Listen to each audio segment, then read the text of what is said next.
So scheduled for 10 then. Round 1. So we'll see now whether impressive singing of the Welsh here at the Van Lido has unsettled Braswell in any way. Some of the gymnasium touts tell me that he's not worried, he's not overawed, but I can't believe that, because it was quite a moving singing that was going on there. And obviously Jones is going to practice the sharpness of that left hook back to what really is his bread and butter boxing if he wants to get back into the World Championship. But isn't he a tall fellow? He's going to take some reaching. Almost a carbon copy of Milton McCrory, who Jones has just fought twice, to a draw and then to such a close decision for the World Welterweight Championship. Well, at least Braswell hasn't frozen by the look of it. He may be, when he gets tagged, he may look different entirely, but at this stage he's going to take his chances. Supposed to be 22, but now tells us he's only 19. And that he fooled the New York Commission to get a license and was subsequently fined when they found out. But there you are, they should have found out in the first place.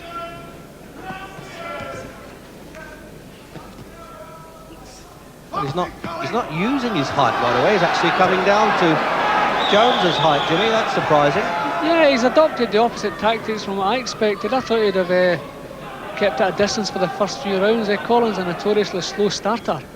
I thought Braswell would have got behind his jab, but he's doing the opposite. He's allowing Jones to tee off. One of these punches could get lucky and then put him right in trouble.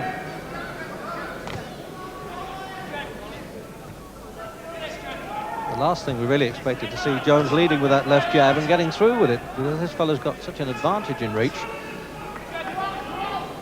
But I tell you, they don't hit and run too much if you come from Brooklyn. You've got to be able to fight to survive there.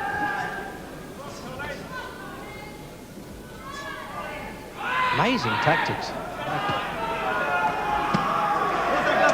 Well, Jones won't have to go looking for this fellow, will he? Oh, left hook to the body. Those cheers almost cracking the paint on the rafters here. And he's going to try and bring him down to size with the punches to the body anyway.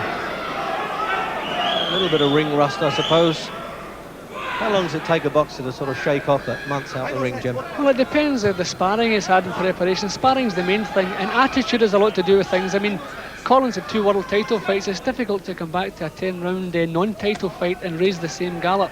So it's really, a lot of the timing is in your mind rather than in your arms. Well, it's a good opening round because there's been some good punches exchanged.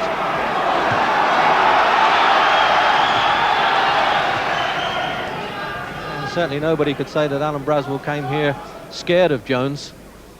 And it's his first fight outside the United States.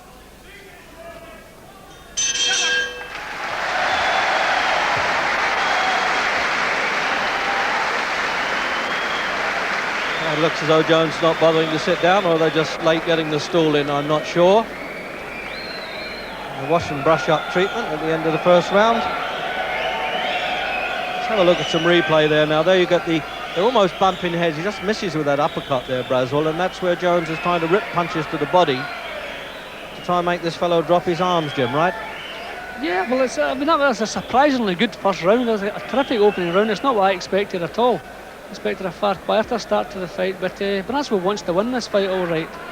I don't want to see that bumping and boring going on. Looked a bit like a billiard match there.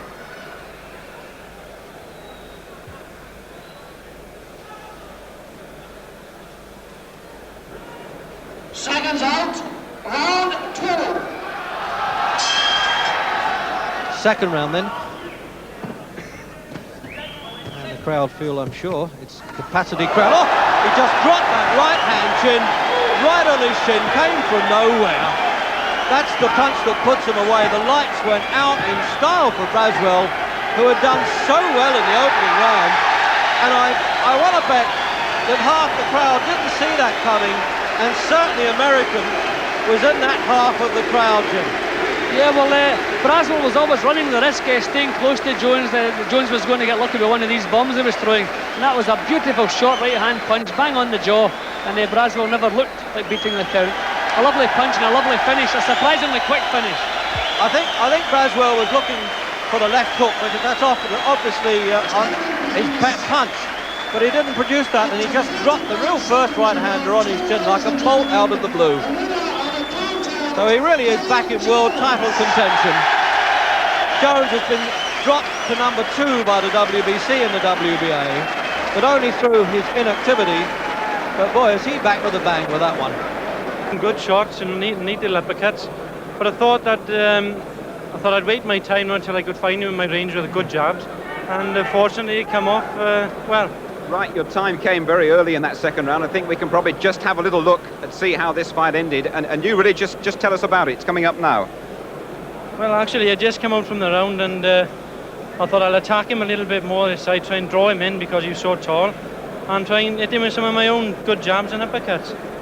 As you can see there, it was a nice little 1-2 that caught him, a left uppercut. A left that did the damage. Did you realise it had done so much damage when you hit him? Well, I felt it coming across my knuckles, so when you have that feeling, as I've said many times before, it's like opening a bottle of champagne when you hit him on the front knuckle. How much help was it for you having this full house of Welshmen behind you? Well, I think it was an added pressure, really, boxing in front of a full house, and you know, I wanted to do so well for the Welsh people because they've been such fantastic supporters of mine. And I could hear by the way they started off singing here tonight. It was the atmosphere. You could cut it with a knife. It was fantastic. You might have ruined your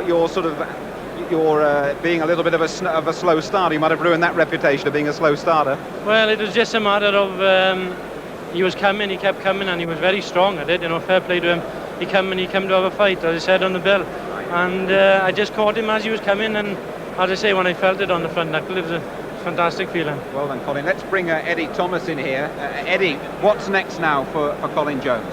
Well, it's possible that we'll bring him back here after this great house tonight and his great performance, and the support we've had from the Welsh public is fantastic. I think we owe them that.